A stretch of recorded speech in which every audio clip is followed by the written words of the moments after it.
my name is Grace. Welcome to my channel where I talk about books. Today I want to do another video of the Hogwarts Houses series. So this time I want to do a recommendation for Slytherin, House of Salazar Slytherin. So this is the greenest thing I have in my wardrobe at the moment, so sorry about that if you can't see it very well. It is green, I promise. Yeah, I'm talking about Slytherin today, so this is one of the last ones I'm going to be doing with the Hogwarts houses, and I thought a lot of fans fit into Slytherin, and it's an often misunderstood house. It's not my house, but it is one that is misunderstood very commonly, and I thought I would give a couple of books to recommend for people on different ends of the Slytherin spectrum, so to say. So I'm just going to read out the traits for Slytherin. So on Wikipedia, on the Harry Potter wiki, it says that Slytherin are ambitious, shrewd, cunning, strong leaders, and achievement-oriented. They also have highly developed senses of self-preservation. Okay, so that's a good trait to have, obviously. But unfortunately in the Harry Potter universe, they're never really explored outside of like being the villain most of the time. And if anything, there seem to be anti-heroes at the very most. So I just want to give a couple recommendations for people who are very cunning, and also like very calculative, and not only resourceful but also very ambitious. So this tends to play out a little interesting in YA. We tend to get a couple of really standout Slytherin kind of themed books, and then we get some which are anti-hero focused. So I'm going to give a couple and then see how we feel. If you agree or disagree, I'd love to have a chat in the comments, but here we go.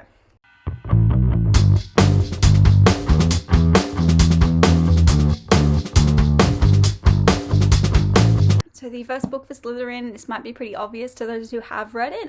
If you have not, the first book I want to recommend for Slytherins is a dark, kind of epic fantasy YA / new age, new adult novel, and that is Nevernight by J. Kristoff. Look how beautiful the cover is. Ooh.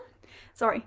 Okay, so this is a book following Mia. She is a young girl, 16, 17 years old, and her whole family has been murdered by her father's friend who betrayed them in court, and it's kind of like an ancient Roman sort of setting. So she ends up going to a school full of assassins under this big mountain so she can train, compete, and end up being able to exact revenge for her family. So this book is it's very dark fantasy, I'm going to say it now, and it is adult, I would say new adult fantasy, so we do have a couple of sex scenes in there. There is a lot of violence, so if you are not good with violence, please don't pick this one up. It has a lot of gore, graphic descriptions of violence, things like that, but it's also a very good story, and it pans over 3 books. But the first book I think is a good starter for people who are in Slytherin who are a little more cunning and resourceful in a sense. So Mia is certainly that. So if you're a very like ambitious sort of person, I would say like Mia embodies a Slytherin very well in a morally grey sense. So pick this one up if you would be interested in the dark fantasy. Next one's going to be obvious as well. This one's very simple and a very popular series, and that is Six of Crows by Leigh Bardugo. That's very obvious. Obviously, I think Kaz is a textbook Slytherin in a way. He's very calculated and cool, but also very supportive and believes in his friend's abilities very much. So I think it's a sense of a good Slytherin, but also one who is morally grey as well. So Six of Crows, if you haven't heard of it and you've been living under a rock for the last couple of years, it follows a group of people planning to do this heist in a magical world. Yeah, it's basically like several people have different elemental powers and such, and this group of people led by Kaz, who is a gang member in like a pseudo London, gets paid to do this massive heist, and he brings along 5 other people to do this heist with him. So they're all very different, very colourful characters. They all have very specific goals and their own incentives in mind to why they're doing this heist, but they all come together and they end up having a wild adventure. So I would definitely pick that one up as well if you're interested in a heist sort of story. Next one I want to say, it's not one I particularly liked, but I understand why people did like. It's Legend by Mary Sue, I think her name is, or something like that. It's, yeah, the book's called Legend, and it's like a very political Hunger Games sort of setting, so it's a very dystopian future, young adult.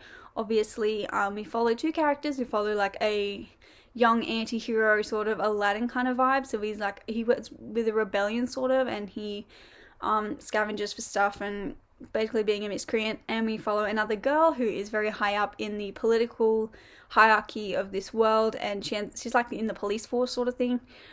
So we follow those two and their paths collide. It's kind of a cute enemies to lovers sort of story, but there's also a lot of political intrigue, and the girl's trying to get revenge on her brother's killer, while also discovering like the intricacies of their government and their dystopian sort of setting, and why it is the way it is and how they can stop it and such. And the guy gets involved in the rebellion and the consequences of actions and things like that. So there's a lot of stuff going on. It is a bit full on. It wasn't for me. I'm not that into political drama sort of stuff. So if you like that and you like the Hunger Games, I would definitely go for this one as well. On my list is a very debated cult classic. I will say there are a couple of problematic things in it nowadays that probably wouldn't let it be written in modern times, but I think it's a cult classic that a lot of people like. It was recently adapted into a movie, and that is Ready Player One. It follows a boy who's ingrained in this sort of online futuristic setting where everyone goes into this big oasis, which is like a virtual reality online setting. They plug themselves into, and they can live their life through that. They can have challenges, play games, get points, use their real world money to buy stuff and upgrades for their avatar in that world. It's very interesting, very intricate, and a good social commentary on virtual reality gaming. So he ends up plugging into this game, and the creator of this oasis, so the internet world, ends up dying, and he leaves behind this big like manifesto. So he's saying like, if you find these 3 Easter eggs and you win, you're the first to get these 3 Easter eggs and beat my challenges in the Oasis game, then you end up winning my whole fortune and running my company. So this is a massive deal because the guy is a huge billionaire, so he raises so much money, and it's this massive global race. So international race, everyone's going at it. Everyone who's ever plugged into the Oasis is trying to beat everyone else to win this massive prize. It ends up becoming this very deadly, very intense, serious game of like who can outsmart the riddles faster. So I loved it. I thought it was great. There are a couple of issues with it, but then again, like if you're okay with a couple of things, then it would be still fun. I really liked this unique spin on virtual reality gaming and how it relates to people being like antisocial in the real world sort of thing.